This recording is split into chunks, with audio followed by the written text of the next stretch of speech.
मराठ्याच्या वाटा गेलं की बाजार उठिलाच. उद्याचे येणे तर मुख्यमंत्र्याला मुळ्यातच झालं म्हणून समजायचं आता. त्याचा भरायचा 1.5 दिवसाचा गणपती परातीत घेतेत, निघाला गिरगाव चौपाट्यो घालिंग लोटांगण.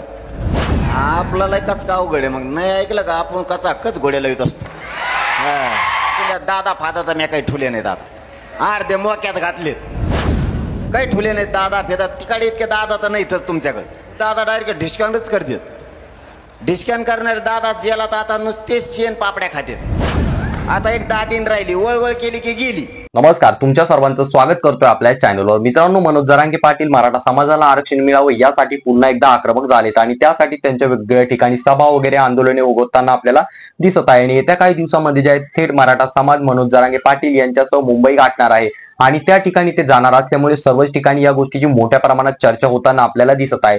परंतु या संपूर्ण गोष्टी घडामोडी घडत असताना परंतु एका ठिकाणी भाषणामध्ये बोलत असताना मनोज जरांगे पाटील यांनी नाव न घेता वाल्मिक कराड यांच्यावरती टीका केली.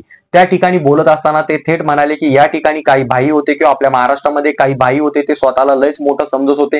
त्यांना मी ज्या थेट जेलात पाठवले आणि आता त्यांना गोळ्या बिस्किट्या खायला लागतायत, अशा प्रकारचं वक्तव्य त्यांनी केलं. आणि त्याच ठिकाणी ते थांबले नाही, तर त्यासोबत ते म्हणाले की या ठिकाणी जर असे कोणती भाई असतील तर मला त्यांचे नाव सांगा, त्यांना नक्कीच मी जेलमध्ये पाठवल.